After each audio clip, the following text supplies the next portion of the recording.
মুন্সিগঞ্জ মুন্সিগঞ্জ আপনারা কি শুনতে পাচ্ছেন? সকালের সংগ্রামী সদস্য মুন্সিগঞ্জ মুন্সিগঞ্জ মুন্সিগঞ্জ মুন্সিগঞ্জ আপনারা শুনতে পাচ্ছেন?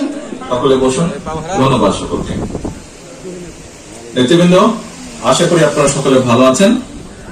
আজকে আমাদের এই সভায় আমাদের সাথে যে ইউনিটগুলি উপস্থিত আছেন, গাজীপুর জেলা এবং মহানগরী উপস্থিত আছেন, ঢাকা ডিস্ট্রিক্ট উপস্থিত আছেন, ঢাকা উত্তর উপস্থিত আছেন, ঢাকা দক্ষিণ উপস্থিত আছেন, মানিকগঞ্জ জেলা আছেন, মুন্সিগঞ্জ আছেন, টাঙ্গাইল জেলা আছেন, নরসিংদী আছেন, নারায়ণগঞ্জ জেলা আছেন এবং আমাদের সাথে আমাদের স্থায়ী কমিটি 3 জন সদস্য আছেন।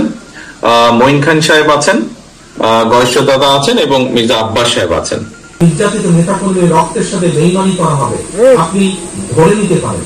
সময় যতই লাগুক আপনাকে আমি খুঁজে থেকে বের করে নিয়ে আসবো।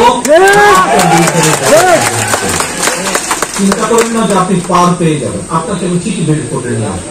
7 দিন লাগুক, 7 মাস লাগুক, যতক্ষণ লাগুক।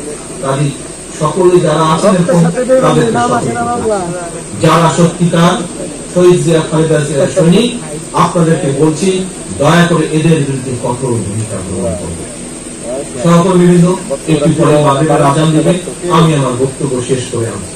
শেষ করার আগে আপনাদের কাছে আবার আমি ফিরে আসছি প্রথম কথা দিয়ে। কি সেটি? আমি প্রথমেই বলেছিলাম আমি আজকে আমার তৃণমূলের সহকর্মীদের সামনে উপস্থিত হয়েছি কারণ আপনাদের সাহায্য আমার দরকার, আপনাদের সহযোগিতা দরকার এই ষড়যন্ত্রকে রুখে দিতে। আপনাদের সাহায্য আমার দরকার, আপনাদের সহযোগিতা আমার দরকার। এই দলকে যদি সামনে নিয়ে যেতে হয়, জনগণের প্রত্যাশা অনুযায়ী ভূমিকা পালন করতে হয়, আপনাদের সহযোগিতা ছাড়া আমি পারবো না। আপনাদের সহযোগিতা ছাড়া আমি পারবো না। সেজন্যই আজকে আমি আমার তৃণমূলের সহকর্মীদের কাছে উপস্থিত হয়েছি আমার সাহায্যের হাত বাড়িয়ে দেওয়ার জন্য, আপনাদের সহযোগিতার হাত আমার প্রতি বাড়িয়ে দেওয়ার জন্য। সহকর্মীবৃন্দ, আমি বক্তব্য শেষ করে দিব। আপনাদের সামনে বেশ লম্বা বক্তব্য আমি রেখেছি। অনুরোধ করছি আপনাদেরকে, আহ্বান জানাচ্ছি আপনাদেরকে, আপনাদের নেতা হিসাবে আপনাদের সামনে আমি নির্দেশনা দিচ্ছি আপনাদেরকে। যেই পরামর্শগুলি আমি আপনাদেরকে দিয়েছি, যেই নির্দেশনাগুলি আমি আপনাদেরকে দিয়েছি, এই মিটিং শেষ হয়ে যাবে, আপনারা ভুলে যাবেন। নো, দয়া করে সেটি করবেন না।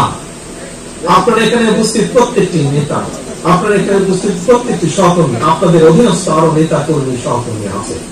এই মিটিং শেষ হয়ে যাবে, আপনারা দয়া করে আপনাদের স্ব এলাকায় যাবেন। যে সকল নেতা কর্মী আজকে এখানে উপস্থিত হতে পারেননি, তাদের প্রত্যেকের কাছে আমার এই নির্দেশনা, আমার এই আদেশ, আমার এই পরামর্শগুলো পৌঁছে দিবেন। এবং শুধু পৌঁছে দিলে চলবে না, পৌঁছে দিলে শুধু চলবে না, কথা দিলে বা বললে শুধু চলবে না, তার যে পরিণত করতে হবে এই কথাগুলোকে।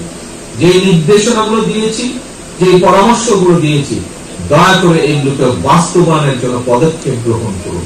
দয়া করে এইগুলোকে বাস্তবায়নের জন্য পরিকল্পনা গ্রহণ করুন। প্রিয় সহকর্মীবৃন্দ, আপনি যদি নিজেকে পরিবর্তন করতে পারেন, আমরা যদি ঐক্যবদ্ধ থাকতে পারি, আমরা যদি দলকে রক্ষা করতে পারি, বিশ্বাস করেন আপনি বাঁচবেন, আপনার পরিবার বাঁচবে। আপনি বাঁচা মানে আপনার পরিবার বাঁচা, মানে এই দল বাঁচা, এই দেশ বাঁচা, এই দেশের মানুষ বাঁচা। কাজেই প্রিয় সহকর্মীবৃন্দ, মনে করবেন না যে আপনি একজন একক ব্যক্তি, আপনি একটি বিশাল শক্তি, কিন্তু সেই শক্তিকে, সেই শুভ, সেই সৎ শক্তিকে আপনাকে কাজে লাগাতে হবে দেশের স্বার্থে, মানুষের স্বার্থে, দলের স্বার্থে। সহকর্মীবৃন্দ, আমি আশা করব, আমি প্রত্যাশা করব, আমি দৃঢ়ভাবে বিশ্বাস করতে চাই, আজকে আমার সকল এই প্রায় 12,000 আমার সহকর্মীর সামনে আমি যে কথাগুলো বলেছি, যে নির্দেশনাগুলো দিয়েছিলাম, যে উপদেশগুলো দিয়েছিলাম, এইগুলো আপনারা বাস্তবায়ন করবেন। যে সহযোগিতা আমি চেয়েছি আপনাদের কাছে, যে সাহায্য চেয়েছি আমার তৃণমূলের সহকর্মীদের কাছে, সেই সহযোগিতা এবং সেই সাহায্য আপনারা আমাকে করবেন। এই আস্থা নিয়ে, এই বিশ্বাস নিয়ে আমি আমার আজকের বক্তব্য শেষ করছি। আল্লাহ হাফেজ। বাংলাদেশ জিন্দাবাদ, বাংলাদেশ জাতীয়তাবাদী দল জিন্দাবাদ।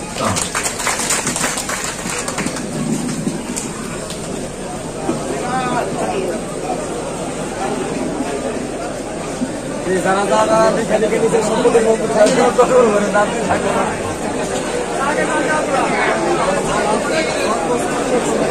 সন্ত্রাসবাদ চাঁদাবাজকে প্রশ্রয় দিব না।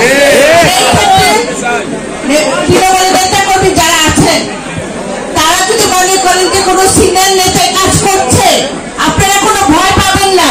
আজকে জনাব তারেক রহমান আপনাদের সাহস দিয়ে দিচ্ছে, সিনিয়র কোনো নেতা কর্মী যদি কোনো অন্যায় করে তার প্রতিবাদ করবেন একসাথে। নির্দেশ দিয়ে গেলাম মানিকগঞ্জ যারা মডেল হয়ে থাকে বারবার সবাইকে আজকে থেকে সচেতন হতে হবে। ধন্যবাদ সকলকে।